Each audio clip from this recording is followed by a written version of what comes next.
On today's AMC Movie Talk, we are going to talk about Seth MacFarlane hosting the Oscars, Mark Millar guiding the comic book franchise for Fox Studios, and Mark Webb returning for Spider-Man, and a whole lot more.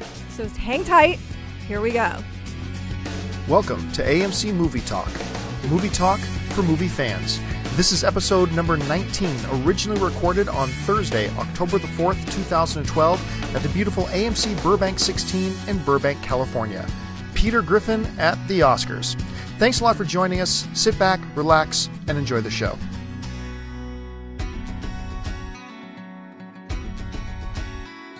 Greetings, film fans. John Campy here. Welcome to AMC Movie Talk for movie fans. As always, this is our movie podcast, keeping you up to date on everything going on in the world of movie news and our 2 cents on it.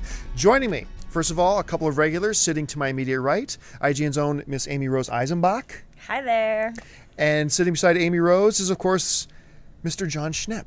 What's up? How you doing, guys? Hey, good, thanks. What's going on? Now, for those of you who may have been trying to tune in to watch our live show, we decided not to do it live. We've been having some problems with our internet provider in here, and so we decided, you know what? Instead of risking sending out a poor stream to people who are tuning in to watch live, we decided, let's just not do it live. We're just going to pre-record it. So you're probably only watching this on YouTube, so we're very glad that you've decided to join us. Once again, this is AMC Movie Talk. We're going to catch you up to date on everything in the world of movie news, and we're going to start that right away the way we start every episode of AMC Movie Talk, with our news flash. Are you going into Avengers withdrawal? Don't worry. Marvel is sending a little fix your way to hold you over until the May 3rd release of Iron Man 3. It's been confirmed that Marvel will release the first teaser trailer for the next Iron Man film later this month. On Tuesday, October 23rd at 12:01 a.m., you will get your first taste of the next Tony Stark adventure. Iron Man 3 once again stars Robert Downey Jr., Gwyneth Paltrow, Don Cheadle, Jon Favreau, and this time the gang is joined by Ben Kingsley and Guy Pearce. The first poster for the upcoming Russell Crowe Mark Wahlberg film Broken City has hit the web. The movie centers on a cop turned PI, Wahlberg, who is hired by the mayor, Crowe, to find out if his wife is having an affair. When he confirms that yes, she is, she soon turns up dead, and the PI is drawn into a vast political conspiracy. Broken City is set to open in AMC theaters everywhere on January 18th. Also, they could title that film She Had It Coming. No. Kidding! Harry Potter just can't seem to get away from the magical or supernatural. Having come off his supernatural thriller, The Woman in Black, actor Daniel Radcliffe has just had his first official image released for his new supernatural film, Horns. Based on the novel by Joe Hill, Horns is a love story that revolves around a 26-year-old man who wakes up one morning from a blackout hangover and finds horns sprouting from his head. No. As the horns grow bigger by the day, he finds himself accused of the rape and murder of his girlfriend. What's more, the horns seem to give him his own set of supernatural abilities, forcing anyone to tell him the truth or give in to brutal urges. Horns will be released sometime in 2013. Different take on Pinocchio, kind of? Right. Not the horns. I guess see Nicolas Cage. Not the horns. Not the horns. Emmy Award-winning writer Danny Strong has been hired to write the screenplay for the third and fourth, because they're splitting it in 2 installments of the Hunger Games series, The Hunger Games Mockingjay Part 1 and The Hunger Games Mockingjay Part 2, ironically enough. If Danny's name sounds familiar or his face looks familiar to you, you may be a Buffy nerd, and you may recognize him as one of the trio of 3 nerds from Buffy the Vampire Slayer, like I do, in which he played Jonathan, and Gilmore Girls, where he played Doyle. Mockingjay Part 1 is targeted for a November 21st, 2004 release date, and Part 2, the final in the series, will be released on November 20th, 2015. If you want to know why they hired an actor, it's because he's also a writer. He won an Emmy, as we've said, for winning Game Change on HBO. We recently told you that director Rupert Wyatt had left the Planet of the Apes sequel. Wyatt had directed the first Rise of the Planet of the Apes and was set to take on Dawn of the Planet of the Apes, but walked away from the project when he felt the studio wanted the film too soon. Well, Fox has announced that director Matt Reeves, who helmed such movies as Cloverfield and Let Me In, has been hired to direct the new Apes film. Fox has announced that the new film would be released Memorial Day 2014. No official word yet if that release date still stands, or if actors James Franco or Freida Pinto will indeed return. Wanting a Little House on the Prairie? Well, you're not alone. It looks like there are plans over at Sony to bring the beloved stories to the big screen. David Gordon Green, who directed Jonah Hill in the comedy The Sitter, will be helming Little House on the Prairie, it looks like, for Sony. The 9-book story first began in 1932 with the publication of Little House in the Big Woods, recalling Laura Ingalls Wilder's own recollections of growing up with her family in a log cabin in 1871. A little bit of history. The second book was titled Little House on the Prairie, and its title became associated with the overall series. No word yet on potential production dates. Seth MacFarlane is officially your host for the 2013 Academy Awards. Mostly known for his television work with shows like The Family Guy, American Dad, and The Cleveland Show, MacFarlane recently wrote, directed, and starred in, well, his voice anyway, the comedy Ted with Mark Wahlberg and Mila Kunis. MacFarlane just also hosted Saturday Night Live, which many speculated served as a sort of pre-audition for the Oscars gig. Unlike The Hunger Games or Rise of the Planet of the Apes, it's now official that The Amazing Spider-Man has found a way to bring back both their star and their director from the original mega-hit reboot. Following the huge success of The Amazing Spider-Man, which took in over $750 million in worldwide box office sales, it's been announced that star Andrew Garfield and director Mark Webb will be returning for the sequel. Meanwhile, actress Emma Stone is still in negotiations for the sequel, but it is expected to return as Gwen Stacy. It would be shocking if she did not. The next Spider-Man is set to go into production in just a few months with a planned May 2nd, 2014 release date. Comic book writer Mark Millar has been hired as creative consultant on all Fox's Marvel character movies. Fox Studios, for those of you who may not know, currently owns the movie rights to such Marvel comic book properties as X-Men, Fantastic Four, and most of the secondary characters associated with them. In a message to his fans, Miller wrote, "My biggest thanks has to go to Joe Canahan, I think. It was Joe who suggested me to the bigwigs at Fox for this role, and he's always been a supporter of what I did in comics like The Ultimates and so on. He and Matthew Vaughn, both of whom have a very strong relationship with Fox, really pushed for me to get this gig, and I just wanted to publicly thank them both for their support."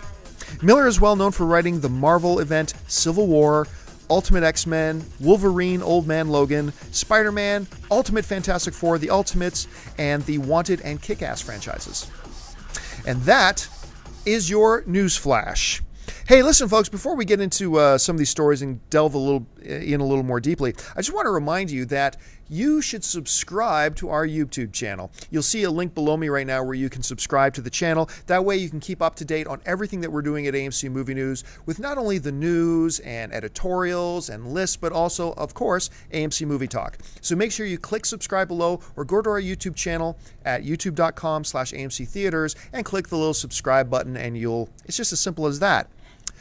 With that being said, let's get into some of these stories. Let's start with this one. I wasn't going to, but we should start with this one. The Oscars for me, for those of you who do not know, is my second favorite day of the year. It really is. I'm not being facetious. There's Christmas and there's the Oscars. I've always been such a huge movie fan, and the Oscars is just the culmination of the year in movies. I love it. I enjoy it. I don't always agree with what happens there, but it doesn't matter because it's awesome. It's great. And so I just love the Oscars. And I'm always particularly interested in who's going to host the Oscars. The Oscars have had some fabulous hosts. Mm-hmm. Billy Crystal is the king of the Oscars today. I thought Steve Martin was a really good host. I didn't think Jon Stewart did all that bad of a job. I think he was okay. They've had some disasters. Ellen DeGeneres, never let that happen again. Anne Hathaway, James Franco, disaster. So I'm always curious about who's going to host. And they announced, Seth MacFarlane put out this great video with him and his dad. Seth MacFarlane, creator of The Family Guy, is your host for the 2013 Oscars. Now, let me throw this out to you guys. Now, I have always had this rule for myself, personally, that I like movie personalities hosting the Oscars. Having a television personality like an Ellen DeGeneres or whatever hosting the Oscars makes as much sense to me. Here's my analogy of, the best plumber in the world hosting, the ESPY Awards, the ESPN Sports Awards. Makes no sense. Two different fields, totally different thing. So I prefer having a movie personality. Seth MacFarlane just wrote, directed, starred in my opinion, the best comedy of the year. I think he qualifies. Personally, I like this pick. Amy Rose, let's start with you. Do you not like this pick, and why? I do like it. Initially, I was like, because I feel the same exact way. Like, it's a night of the movies. It should be hosted by someone in the movies. You named two of who were also my favorites, Steve Martin and Billy Crystal, who's King, and they're actors / comedians. They've done it. So I feel like someone like that who really knows the life behind film, as well as can translate it to a fun, way for the audience, is the way that it hits home run for me. But I loved Ted. I think he's very, very obviously witty and like cutting edge and very relevant right now. So I think he's going to do a good job. And I mean, the last time they tried to really hit the younger demo with Anne Hathaway and James Franco, not so good. That was a failure. So I think this is a good way to unite both sets, of the audience. I think it will be good. Snap, what do you think? Yeah, I mean, after mentioning, the Anne Hathaway, James Franco, which I thought, that's going to be cool, and they'll try different. It might be experimental or whatever. Oh yeah, I liked it when they announced the Franco Hathaway. I liked wow, it. It was a great idea. Great idea. Not so great idea. So, she overcompensated for his lack of energy. Yeah, just awkward strangeness. It's already a really long show, like 4 hours. We don't need the extra long, weirdness. But I think just watching him do those roasts, be the host of the Comedy Central roasts, is really what sold me on it. Because sometimes I think he can be a little too like winky wink towards audience, and he has a bit of smarm to him. But when he did those, I was like, wow, he actually he can hold his own against these other like really raw comedians. And I think he's really into musicals.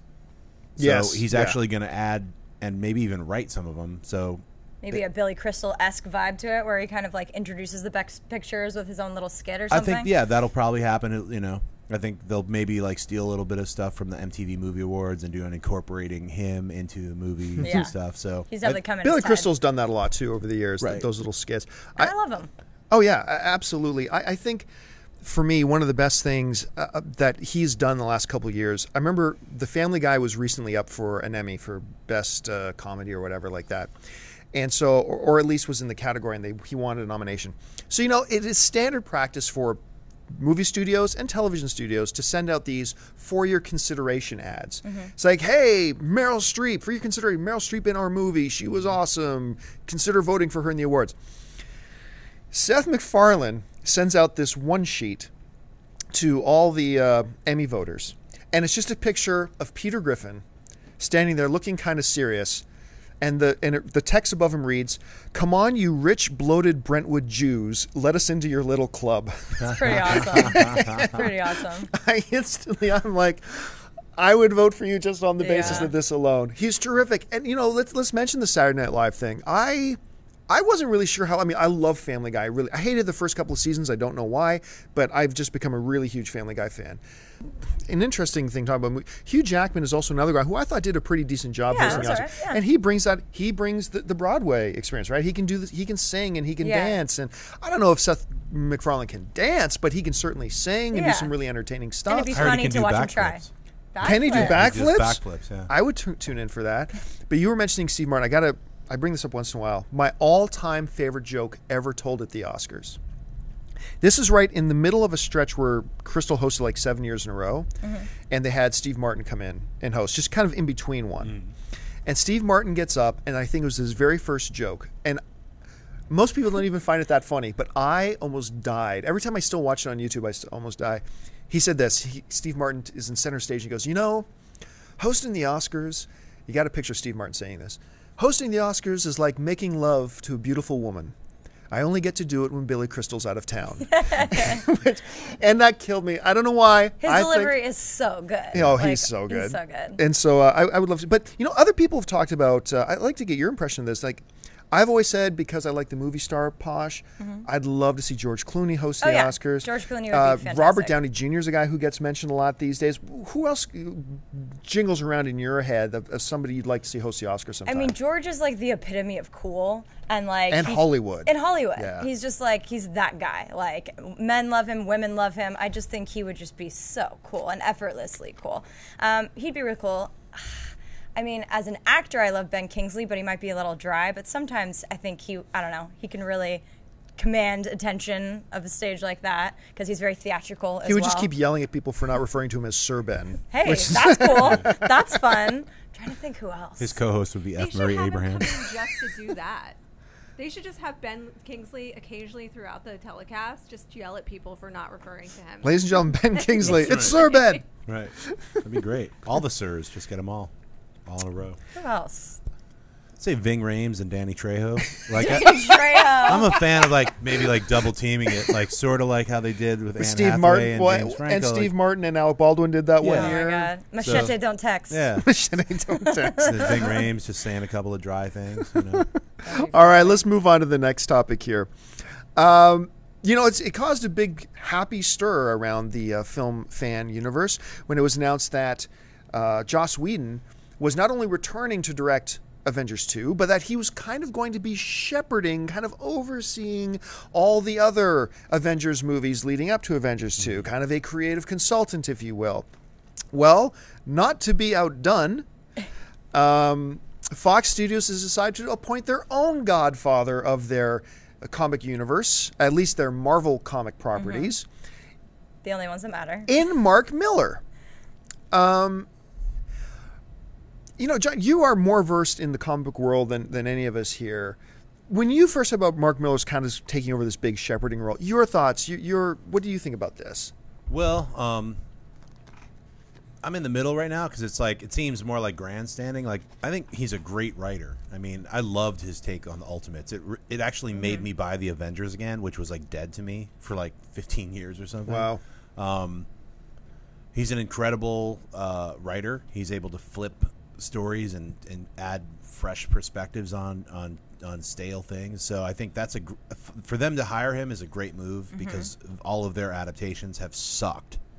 Right. So get someone who knows what they're doing and listen to him. So my only fear is that he got hired because Joss Whedon is like in charge of all this stuff over here. So they're like, well, we need our Joss Whedon, but he's not Joss Whedon. No. He doesn't direct. He's never made a TV show. He writes comics. So and he's hired as an executive consultant, which is like, they could be like, you're just a name. And then now we're going to do what we want. So I'm a little afraid. I'd like to see him like actually, you know, come up with an outline. Like, how are we going to take our properties and like do what Marvel's doing? You know, Right. even though it is Marvel characters, like how do we like weave these guys together and make like 3 or 4 movies with these characters that we have? And how do we make it cool? It's a step in the right direction, definitely. I loved Kick-Ass and Wanted. I thought they were both good. I don't think Wanted got enough love. Sure, it was, you know, its own Wanted genre. was great. Thought it was really cool. And I thought- really like Wanted, Me too. actually. I don't really think did. it got a lot of love, but Kick-Ass, again, it was one of those sleeper hits that I saw and I thought it was so clever and so good. And I think it's definitely a good, you know, does he have the same kind of street cred as Joss? No. And, you know, different kind of muscles to flex, but I do think it's a step in the right direction because what I've seen I've really liked. But he didn't direct those. No, he wrote them. Right. No. But just the fact that he's going to be, you know, a part of the overall process, Yeah. I think that's what it comes down to. Yeah, but Frank Miller directed this. I don't know. I mean, just because you can write a comic doesn't mean that you can direct. Of course I agree. not. Yeah. Like Of course Frank not. Miller directed The Spirit, and And destroyed it. But it was beautiful. It was really hard to watch. See, a lot of this comes down to exactly what you were bringing up. Like in Hollywood, you know, that term producer can mean anything. Can mean absolutely anything. And term executive consultant or creative consultant, what that can mean anything. So take this with a grain of salt that, okay, maybe Mark Millar's role here is really going to be completely finite. Right. Maybe Yeah. it'll be totally small, really not have much influence, whatever. Let's assume for a moment that they're really giving him a Joss Whedon kind of role, where he's going to like shepherd this stuff. You know, you mentioned the X-Men universe. Just as a side note, can you imagine, forget DC trying to do an Avengers build-up thing. Imagine doing just an X-Men universe build-up thing to an Age of Apocalypse. I've been pushing for an Age of Apocalypse. But anyway, that aside, I respect Mark Millar as a comic writer a great deal.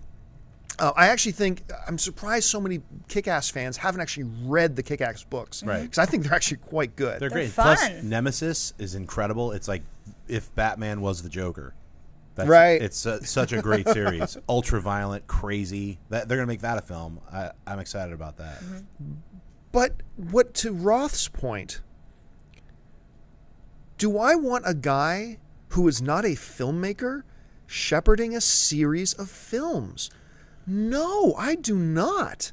Well, at all. Look at it this way. His Ultimates caused Joss Whedon to make the Avengers because basically his version of the Avengers is Mark Millar's Ultimates. It's Nick Right. Fury as Sam Jackson. It's all. I mean, everything that Mark Millar did as a writer was basically wholesale lifted and turned into the Avengers movie. So he gets total credit for that in my eyes. He basically it's following that series, like the way the Hulk was introduced. All these characters, sure, they didn't have Giant Man, big deal. I mean, there's like certain things that were changed, but that's basically like the blueprint, not the Avengers #1 by Stan Lee and Jack Kirby. It's Mark Millar's Ultimates is what everybody who loves the Avengers now, that's what they're watching. So I think it's a smart pick. I say let him roll with it. Give him some freedom. If he gives you guys an outline, stick to it. The guy's smart, And I trust you much more knowing that, the content is, I don't know, the way it should be in the eyes of true, comic book fans like that. So will it translate? Yet to be determined. But I do at least trust someone who actually knows what they're talking about trying to helm it like that. See, and that's I'm gonna differ with you guys on this one. I think the we were just talking about wrote The Dark Knight Returns. Frank Miller. Well, yes. Frank Miller's a great example. I mean, if you haven't read the 300 book, I mean, yeah, Dark Knight. Everybody knows The Dark Knight Returns is like one of the best graphic novels. Let me of all add time. that just came out on DVD. The animated is good. Incredible. It's so the good. best DC animated feature that they've ever put out. Seen it. If any fans of The Dark Knight Returns, the original graphic novel, want to see that animated, it's so true. It's so incredible. I was blown away. As people might know, I didn't like The Dark Knight Rises. This was my Batman movie of the year. It was the most incredible, fantastic film, and it's 2 parts. So they're not scrimping. It's basically like if you wanted to watch the comic book. Yeah, it is so true to the comic book. Yeah. It is so good and so true to it. But once again, with Frank Miller, brilliant storyteller, amazing visual imagination. You read any of these books, this guy's got it. Don't let him at all be in any way, shape, or form in charge of a motion picture ever again. People go, oh, but Sin City. You are a naive fool if you believe for a second that Robert Rodriguez actually let him make any decisions on that film. That was for respect's sake. That was for geek cred's sake. He's a visionary. He's not a director. Yeah. Robert Rodriguez directed Sin City. Okay, Frank Miller did not. And when you let a guy who's great in one genre, or not one genre, but one medium, have control over something that's a different medium, you get the spirit. Frank Miller is also I'm nervous. Not the nicest human being. So maybe that translates. I don't know, Frank. You know what I'll say about this is for the spirit, try watching an old 50s Bugs Bunny cartoon before you see the spirit, and then the spirit makes total sense. Because if you try watching the spirit like My City Screams, like it's Sin City or something, it's a total failure. But if you watch it as a live action cartoon that's goofy and stupid, like the very opening scene, he's basically fighting Sam Jackson in the mud, and they're like, they throw a kitchen sink. Everything in it's so goofy and cartoony. Like if you watch it as a live action cartoon, it just sucks, kind of. But it's not horrible. There's moments in it where you're like, oh, it's just supposed to be stupid. That's going to be the new quote on the DVD box. It just sucks, kinda. That's John right. Schnepp. What do you guys think the tone is going to be, though, that Mark Millar will establish? Because Marvel has such a distinguished tone at this point. What do you think Fox is going for with this pick? I mean, what are they trying to create for their franchise? Well, you know what? That's a great question. It reminds me, and the question kind of reminds me of the quote we just read from Mark Millar about how I really want to thank Joe Carnahan, and I really want to thank not Guy Ritchie's buddy, Matthew Vaughn, for this. Instantly to me, my thought is, why is Joe Carnahan and Matthew Vaughn not taking on this consultant role? Like, are you telling me for a second that now Mark Millar is going to have some authority? Once again, understanding we don't know what his role really is, but me assuming worst case scenario, is he going to have some kind of authority over Matthew Vaughn as a producer for the next X-Men First Class, Days of Future Past? I really hope not. I mean, will it be his tone, or will it be the tone of Matthew Vaughn that he's been starting to establish with this new series of Marvel Universe? So to me, the question isn't even what tone will he bring, is that whose tone, or who's going to bring the tone? Is it going to be the individual directors, or is it going to be, is Mark Millar going to have that much influence? Or is it a real collaboration between both visions? So at that point, does he become more of a Kevin Feige than a Joss Whedon in a way? way? God, I really hope not. I think he's gonna. They brought him on because all of Fox's films minus the X-Men First Class, yeah. Are goofier, and they didn't. It's a nice way to put They it. didn't establish like any kind of like the way the Marvel the Disney films or whatever you want to call it, Marvel Studios, how they established their films. They have this kind of gritty realism, but there's also a lot of humor in them. They're really fun to watch. They're really rewatchable. Most of Fox's are not. I mean, I'm not gonna say I really liked. I loved the first 2 X-Men films. same here. Right. Yeah, I don't really. Not so much the first 2 Fantastic Four films. Those are unwatchable. Unwatchable. So I mean, it's sort of like getting him involved. I think he'll be able to bring some kind of a little bit more like revised flavor to it. I hope this doesn't exclude him from maybe actually taking a shot at writing some of these films. I'd love to, honestly, I would love to see him take a crack at writing one of the screenplays for like a future X-Men film. I would love to see that. I think that would be great. But That's kind of what I imagine this to be, just like overseeing in what capacity we'll see. But like that's just kind of that's his proven track record as a really, really good writer. And so like I feel like that's kind of what, if it's set to his vision in that respect, I think we're going to be in an okay place. all right, well, let's move on to the next topic here. I know that opinion in this room is very varied, if you will, on this topic, the topic of The Amazing Spider-Man, of course, the reboot that we just had this summer. Personally, I thought it was a fabulous film. I loved it. My big problem with The Amazing Spider-Man was that it was a little bit too much of a repeating the origin story, too much repeating of what we've already seen in just the film from 10 years ago. But I hit a point in the theater where I said in my own hand, okay, just accept that they're going to cover all this ground that we've seen in other films. Take it for what it is and evaluate it just on its own merits. And when I started to do that, I realized this is a damn good film that I think, aside from musical score, is superior in every way to the original Spider-Man movie with Tobey Maguire. That was the first problem. Loved this film. I thought it was wonderful. And, of course, they've just announced that Mark Webb, who I had questions about, honestly. Me too. What is it? The 500 Days of Summer guy? Right. Yeah. Is doing a Marvel comic Which I book movie? loved, but yeah, completely different tone. I did not see that coming at all. And then all of a sudden he came in. I thought he knocked it out of the park. He's officially returning for the second one. Of course, Andrew is as well, reprising his role as Spider-Man. I'm sure Emma Stone will be back. I'm sure. Although, I mean, we all know she's going to die at some point. Maybe it'll be this movie. Right. But anyway, your guys' thoughts. Amy Rose, let's start with you. You think this is good news, bad news?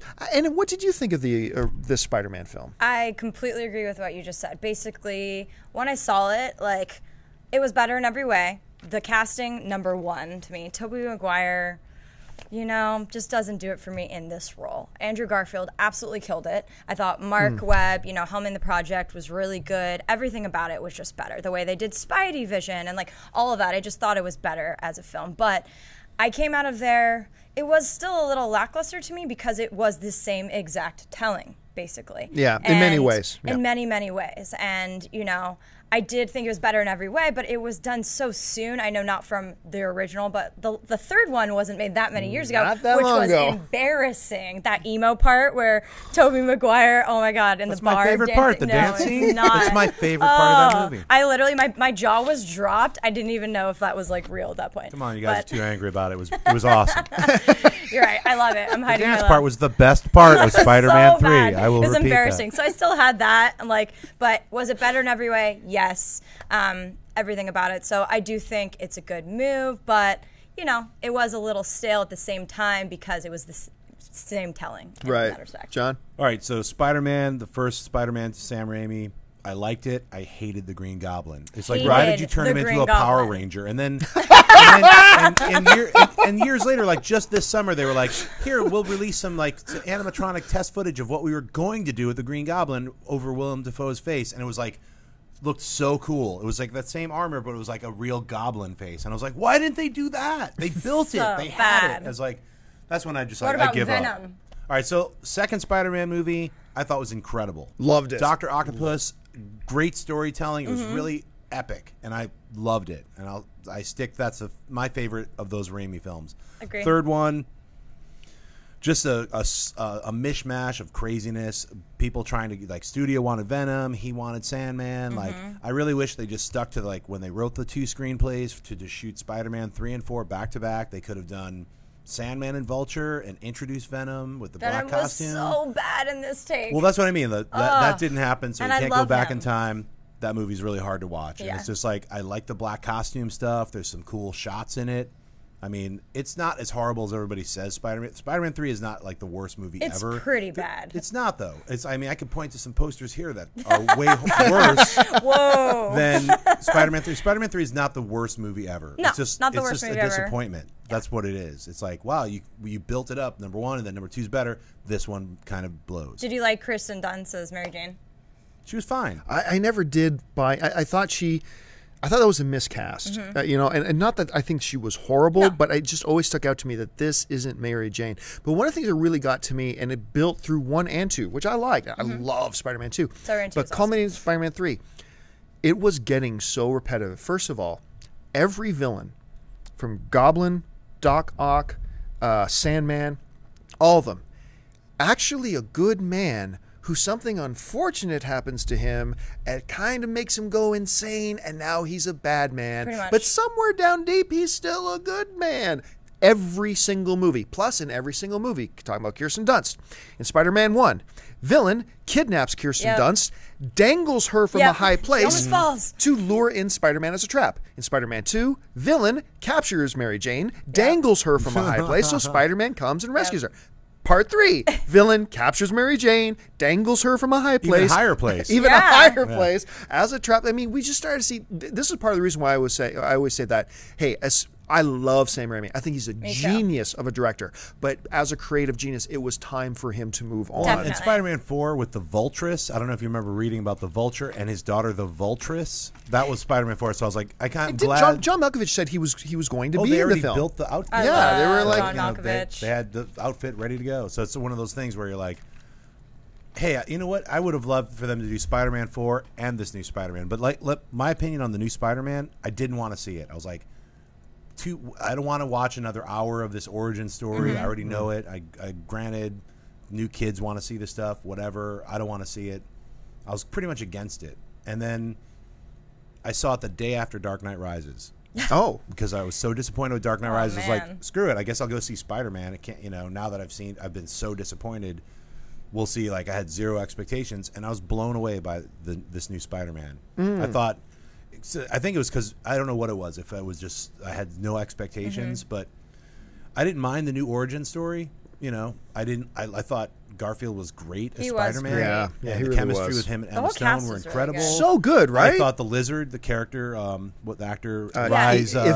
Ifans, Yeah, he's he was good. great. I would have loved just my Steve Ditko nerdiness was like, can't he keep that white doctor's outfit on for like a little bit longer?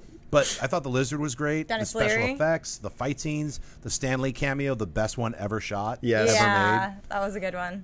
It really was I thought it was great. There was a couple of honky kind of corny sequences where he's like, swinging and the guys are all like lining up. Yes. There's Yeah, some. yep. That's there's- my big down point Yeah, of the there's film. a That's it. couple of, but there's a few of those moments in there. But overall, really satisfying. film. And I was like, Yeah. I cannot wait to see the next Spider-Man movie. Just the way they developed everything. Yeah. So and I was surprised with Mark Webb. So I'm really glad he's returning. I think they brought him in because he's an emotional director. He can direct actors. And Because they're his like, last name is Webb. that's probably why. They're like, dude, can you get rid of that other B just so we can kind of rock this? But he really was able to get really great performances from everybody. And then, Yeah. sometimes it doesn't work out with like the James Bond Quantum of Solace. It was like horrible film because the director didn't know how to direct action. Right. But So- Casino Royale was awesome. Casino Royale was incredible, but like that didn't work because they were like, well, we'll just let the second unit guys direct that, and then you get shaky cam weirdness and nothing really works together. But this, I think he worked really hard to be on set and make sure everything worked, even with the special effects that he wasn't familiar with doing. And now he's a seasoned vet, so I'm happy to see him come back. And I think the one thing that this Spider-Man did, and I said this in my review, that was just really set it above, is that I think the mistake they made with the other Spider-Man films was that they told a Spider-Man story in the 2000s while bringing in a 1960s Peter Parker. And one of the big differences you notice right away in The Amazing Spider-Man is Andrew Garfield is a 2012 kid. Exactly.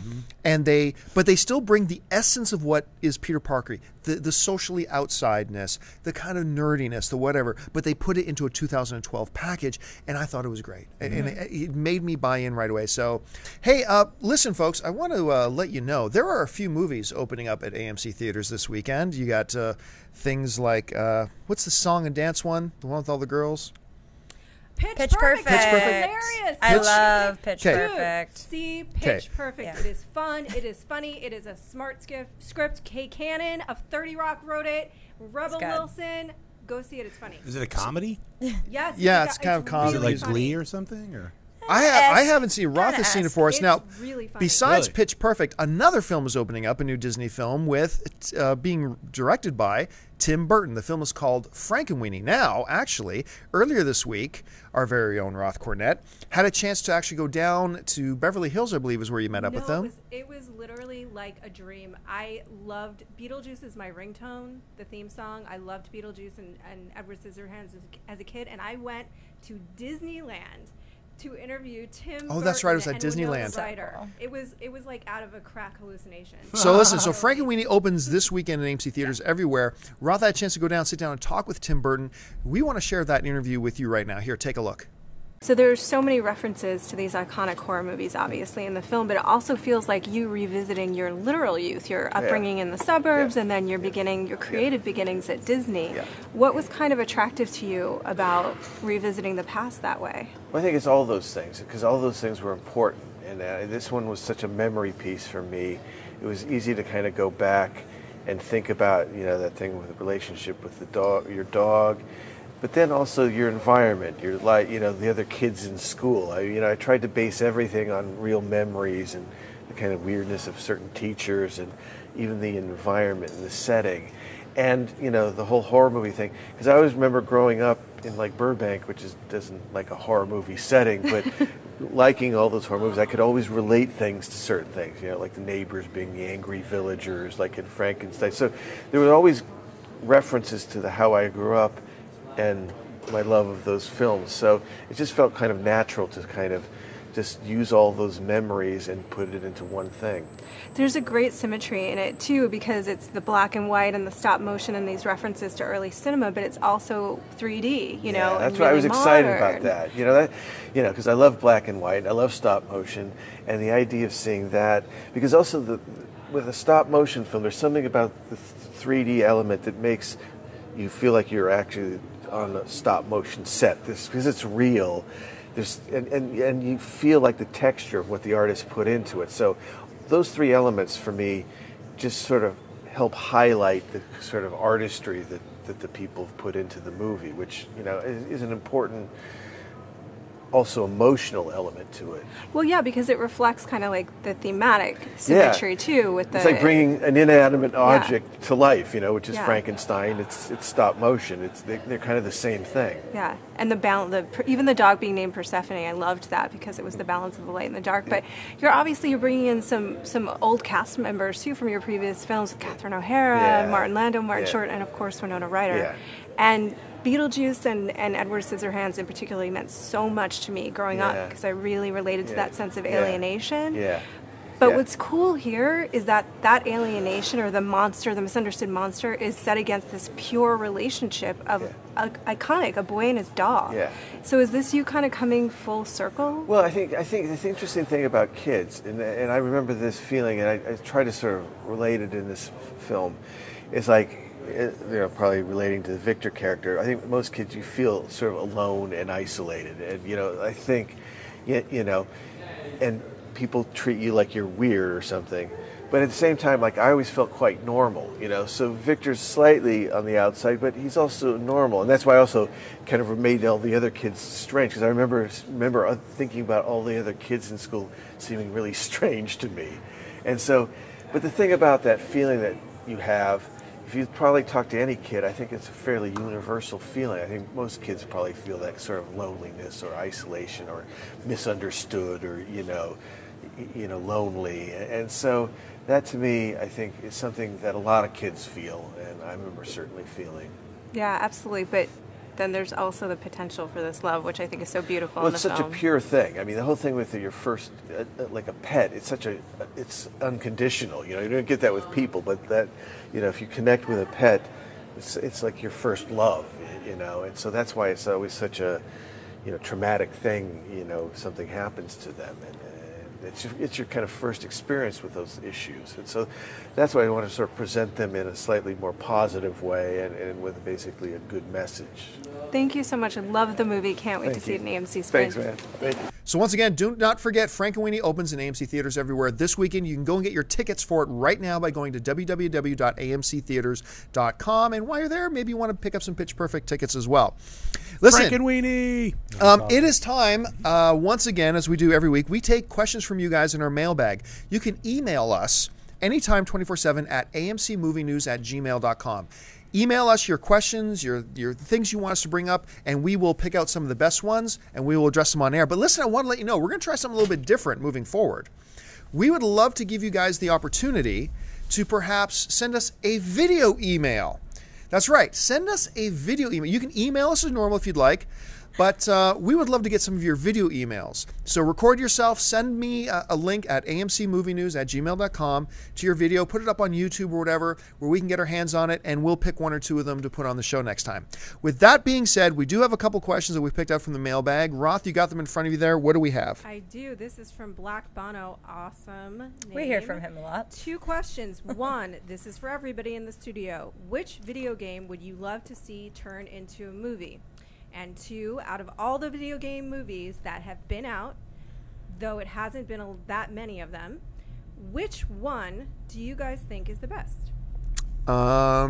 Okay, so death, taxes, all video game movies suck. 3 undisputable, unbendable, and unbreakable laws like of the Mario universe. Brothers? You don't like the Double Dragons? How come you not like those? It's just one of those things. I'd say at this point, the most watchable one would probably be the first Tomb Raider. I'll say that's, to me, is probably the most watchable one. I thought I was going to say, and you the first Street Fighter, but I was wrong. Oh, man. Chun-Li, for sure. Oh, yes, that's right. The Legend of Chun-Li or whatever that was. I think Mario Kart, something like that would be so cool. We have the princess, we have the Yoshi, we have like all these cool characters that could almost be like an Avengers-esque kind of style, with just a bunch of wacky personalities. I think that'd be really cool. How come they haven't made Pac-Man the movie yet? Yeah. I believe about 3 years ago they were working on it. There was they got the sequel right there, Miss Pac-Man. Miss Pac-Man, that's right. Or Pac-Man Smash Jr. Brothers. Like, I guess Paperboy kind of was made into one with Premium Rush, right? I think maybe that's where it originated from. I've always thought this. I thought there are 2 particular properties. Once again, I believe the reason all comic book movies suck is because, or not comic book movies, video game movies, is because video games, quite properly, are made for gameplay. They're not made for narrative. And they throw in little bits of narrative here and there, but don't be deceived into thinking that it's a really big thing of narrative. That being said, that's why I've always kind of thought there are 2 video game properties that stand out to me as having some potential. One is the World of Warcraft. I think there is such a vast world there with some really interesting stuff that a good writer can take and kind of make their own and do something with. The other, I think, is BioShock. I think that's BioShock would be badass. I keep forgetting cool. the name of that underwater world that they have. Right. But I think that world is pretty damn fascinating. And scary. And scary. scary. Legitimately I think that'd be creepy. WoW is as geeky as it gets, so, by the way, John. Yes. Wouldn't that be great if like it was like they finally made that Warcraft movie and you go watch it and it's just a dude like chipping away at wood and then it keeps cutting away to some other dude like mining gold and then 3rd act researching spells. So that's it. Credits. I've built a demon. Dun, dun, dun, dun. Credits rolling. I'd go see it. My video game pick is Splinter Cell. Yeah. Like, a lot I've played of people mention that, yeah. every single game that's come out. It's a great story. Mm-hmm. I think it would make a great film, and I love it. It's like Final Fantasy. I had somebody, one of the emailers actually emailed me this week and said, or it might have been the previous week, and said, you know what video game I'd love to see turned into a movie? Star Wars Knights of the Old Republic. To which I replied, yeah, they did. It was called Star Wars. You may have heard of it. they have done that one before already. But any other games off the top of your head? You know what? Knights of the Old Republic, those first 2 RPGs were the first RPG game that I ever played because I was really kind of like, I don't want to have to click through all this dialogue. I just want to play the game. Yeah. Right. And it was so well written when you went to these different worlds. I really Yes. just got completely immersed in it, and I never thought I would be playing. I would be like, I enjoy RPG games now. It was just like I got really attached to my character that I created in that game too. yeah, Like, completely. yeah. I went totally evil first, which is awesome, and then I was gotta like, do, no, right? I'm going to be all Jedi style about it. Not as much fun. No.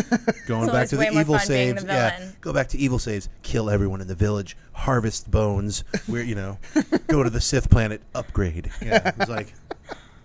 What are the, I know you're not a huge video game player, Roth, but is there any games you played that jumped off the top of your head that you'd like to play? You know what I would like to see turn into a movie, and I'm going to be the probably one person on the planet that's going to say this. There is a game called Alan Wake, and they did this really awesome, awesome, what all web series should be. Very odd, Twin Peaksy, David Lynch-esque web series for it, and I would love to see that turn into a movie. Now, when you say web series, was it live action? Yeah, it was live action. Because a lot of people told me you've got to play Alan Wake because it's got this kind of Twin Peaks flavor. Yeah, it's totally Twin Peaksy, Wow. David Yeah. Lynchy, and I would love to see Did you that ever turn see into the a Dead movie. Island trailer? Nope. The Check- trailer was great. Check that out. The game, whatever. I Yeah. played a The little bit of trailer the game, though, was oddly so enough. terrifying, Yeah. and it's like it's so cool. It's zombies. That Yeah. reminds me of And it's another. like a family, and like it's really cool. I can't believe for games I want to see turn into movies, I didn't mention this. Leisure Suit Larry. Turn that into a movie. That's Wreck-It Ralph right there, right? All right, let's so excited let's for that move on movie. to the next question. What Dig else we Dug, got? the sequel. So, hey guys, love your show. Keep up the good work. This is from Ben B. It seems that Hollywood's past movies of The Punisher have never lived up to the hype for many fans. Do you think there's any chance of a possible Marvel reboot of The Punisher in the near future, or at least having him be a feature in another Marvel film? If so, who do you think should play him? I'll look. I don't care if this is unpopular or not. I really enjoyed the last Punisher movie. Same here. I thought Ray Stevens was a great Punisher. I had a lot of fun. It was It reminded me a lot of the more recent Dredd movie. It was unapologetically violent. It was hardcore R.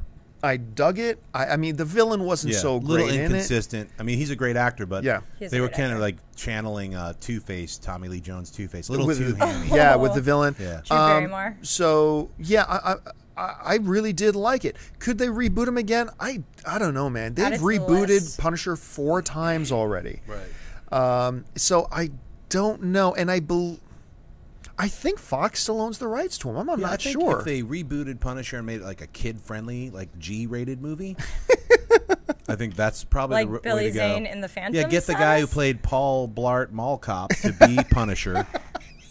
But it's Kevin like James Kevin as James. Punisher. the Punisher, and he's like, I put want- that candy down. Like kids running. I it's want all to like, see him do something like Yeah. that.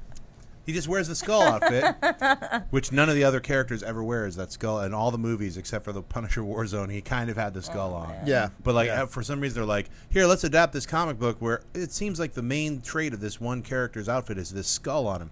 Let's make sure that's not in it. Like that's a Thomas Jane one. Did you It's like see the original Dolph Lundgren one? Even the As cool as he the, is. the Ray Stevenson one, he wears it a little bit at the end. He's not wearing it the whole time. Did you see the recent web video that was released at Comic-Con? what the Tom Jane did? Yeah. Yeah, I thought it was all right. I thought it was fun. pretty cool. I it was liked that. cool. It was Yeah. sort of like, hey man, just go the extra step and like make it a film. Why not make a fan film? I mean, you made 10 minutes of Well, it. I think the idea of that 10 minutes was to try to get some interest and get some people to give him some money to make it to make a film. But I don't know how you do it with the rights there. So I don't think Right. we can see him show up in the MCU in the Marvel Cinematic Universe because I'm not convinced at this point. I have to look it up, but I don't think he's actually a property. He belongs. The movie rights belong to Marvel anymore. I believe he belongs to somebody What else. if Golan Globus rose from the ashes and made a brand new Punisher? But he was a robot. He's a robot. All right, what else do we got? Okay, I love this next question a lot, and I agree with you. Are you at all concerned? This is from Garrett P. Are you at all concerned that these comic franchises are overpowering modern cinema and destroying writers' and directors' ambitions to create original stories?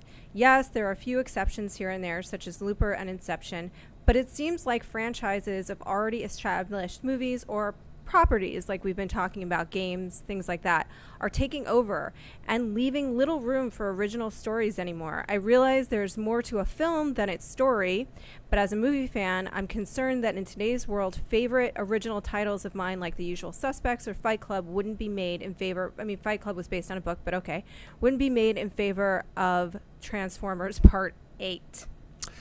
Okay, what's his name? Garrett P. Okay, Garrett P. Okay, I'm going to talk to you for a second. First of all, very eloquently put. I think you raised the issue in a very, very good way, and you are not one of the whining babies that I'm about to refer to. I have these discussions quite often with people who actually don't know what they're talking about. Who'll go, Hollywood's just all sequels now, and it's all franchises, and they can't make good original films anywhere, blah, blah. Stop. Just stop and think for a second, all right? Once again, Garrett, you put it well. I respect that. I'm talking about these other people. Stop for just a second and think about this for a second. There's probably about 400 wide-release films are going to get made this year. Like hundreds of films are getting released this year. How many comic book movies were there? 5, 6, stretch it, let's go 7. About 3%, 4%. They're not overpowering anything. There are a lot of movies getting made, there are a lot of studios producing films, and there's a lot of stuff. And let me add on top of that. Roth and I were actually in our office here the other day, and we had a representative from one of the big studios come in here. And we were sitting down and talking to them about one of their films that was out not too long ago. That was a really good film. And, and the kind of film that people wanted to see. I mean, they brought up, they said, people said they wanted this kind of film. So we gave them this film, and nobody went to go see it. You bring up Looper in the email, which is a great example. Looper is a great movie. Great movie. You should go see it. It made $21 million in its opening weekend, which for a lot of films, that's great. Mm-hmm. But no, for the type of film that this is and how good it is and solid it is, I was really disappointed. Hotel Transylvania beat it. Hotel Transylvania doubled it. Yeah. No one is going to see Dread. Yeah, and everyone who's I've talked to said it's incredible. Everyone I've talked to who's a comic book fan said it's great. It's wonderful. But to be fair, Dread is also based on a previously existing property. But the point is, it's a type of movie comic that people were asking for. They wanted a hardcore, non-apologetic comic book style movie. The Punisher movie we referred to, hardcore violence, whatever. People would ask, no, give us hard R. But we give you hard R, and you don't go to see it. So I'd say I disagree with the statement for those two reasons. Number one, it's not crowding out original filmmaking because there are hundreds of films being made every single year that are not based on a comic book or a video game. I mean, hundreds, the vast, vast, vast majority of films are not based on that. So I dispute it because of that. But then as a side note, I also dispute it because a lot of times people who say, well, we want this and we want this, then support them when studios give them to you. Boom, yes. When Looper comes out, go see Looper. Because it's not just one of these artsy films that maybe will only appeal to a small percentage. Looper is a great movie that is going to appeal to you. You will like Looper if you give it a shot. And so when they give you these movies, go support them. But yeah, I don't think they're being crowded out. Maybe that's just But they're not I'm just in error here. rebooting comic book movies. They're rebooting every genre type of movie. But I was going to say that's I don't know how young Garrett is, but that's how cinema has been ever since it was created. It's just that comic books are the flavor of the decade. Yes, and they're getting a lot of buzz and A-list talent and directors. Yeah, movies there's aside from the United States, there's also like I think 14,000 movies made every year. The rest of the globe also makes movies. So there's so many movies that are made that these, whatever you want to call it, like sometimes horror is the new fad, or now it's superheroes, and then it goes back and forth. We have every single movie that's coming out in the next 3 weeks is a family oriented CG movie that's in 3D. So I mean, that's I think the bigger thing that's bigger than superheroes is like the Gimmicky 3D that shouldn't 3D even be little there. animals running around. That's what is going to be taken over now. But that it's threatening regular filmmaking is not really. It's hot. It's hot right now, and the people who really want to see them are going to keep seeing them. I think it's definitely, it comes in waves. I mean, the independent films that were being made in the 90s, it's different. But guess what? Now we have the web. I mean, there's little things that have completely A really good changed. indie film that just came out, Perks of Being a Wallflower, that was based on a book, was fantastic. So much heart, great acting. It's not getting a lot of love, but it's original, fresh idea as well. You really have to cater it to your audience, and people want to spend money here. Now let me bring up a couple of films that are opening up just in the next couple of weeks. And I love The Usual Suspects. You by the have way, one of my favorites. Usual Suspects is my One of top my six. favorite, no my top question. 6 all-time So good favorite call, films. Garrett. Okay, so you've got Taken 2, sequel.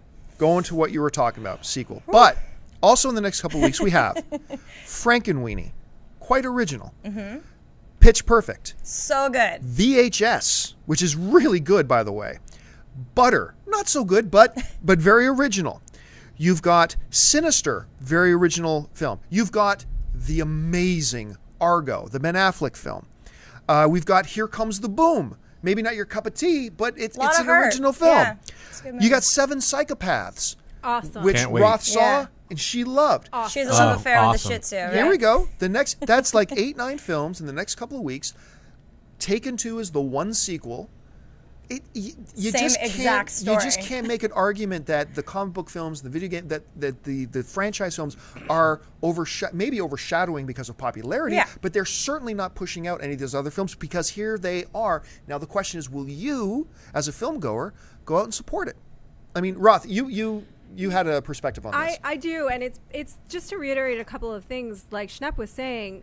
Since cinema's inception, there have been cyclical sort of favorites and or genre favorites. So at one point, studios were pushing out westerns, and there Yes, were so good many point. westerns because they were hugely popular. Vampire And movies. and then today, and in today's world, what stands out are the exceptional westerns of that time, and the ones that were not are forgotten about. Hundreds And of thousands of yeah, them. many, Yeah. many. And then there were cop films, gangster films. Yeah. I mean, and then in those cycles, in the 70s, we had an era of great sort of inventive, original stories. We had an era of that. We had that again in the 90s, where independent had a boom. I'd like to see another boom like that personally because I just enjoy those kinds of films. But to what John was saying, you have to state your opinion with your dollar bills. You have to pay to go see the movies that you want to support on the opening weekend, because I'll tell you the truth, what the studios are looking at is that opening weekend. That's what they want. That's what they're pushing. And the marketing is going to go behind the films that are currently popular. These are the films that are currently popular. We don't go by star systems. We go by previously existing franchises. So, and having said that, giving credit it's due, this Spider-Man was better than the other ones. Aesthetically, the visuals were better, the CGI was better, the casting was better, the acting was better. Giving credit it's due. Anyway, moving on. Okay, and I think that's it for the. We've run out of time. We've hit our limit, folks. By the way, thank you again for sending us your emails. Keep sending us your emails at amcmovietalk@gmail.com, and by all means, make a video email for us. Keep it to 20 seconds. That's dangerous, John. Keep it to 20 seconds.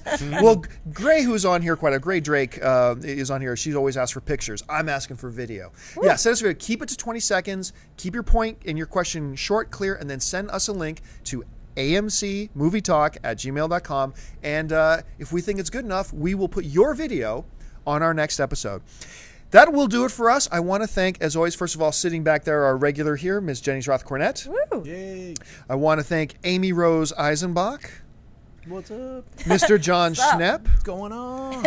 Our regular production manager, Dennis Zen, is actually off on vacation in Hawaii right now, so we want to wish him the best. But we want to thank Kareem over here, who has been handling all those duties for us, taking care of that stuff. Thank you so much, Kareem. And to you guys, once again, don't forget, subscribe to our YouTube channel. If you either click the button that you see on the screen right now or visit us at youtube.com/AMC Theaters and click subscribe so you can follow us there. Share this video around. Tell people about AMC Movie Talk. And don't forget to join us again. Thanks a lot for coming. My name's John Campia, and until next time, bye-bye. If you enjoyed this video, please click the like button below. Subscribe to our YouTube channel, follow us on Twitter, Facebook, and join us at amctheaters.com and watch one of our other AMC Movie News videos below.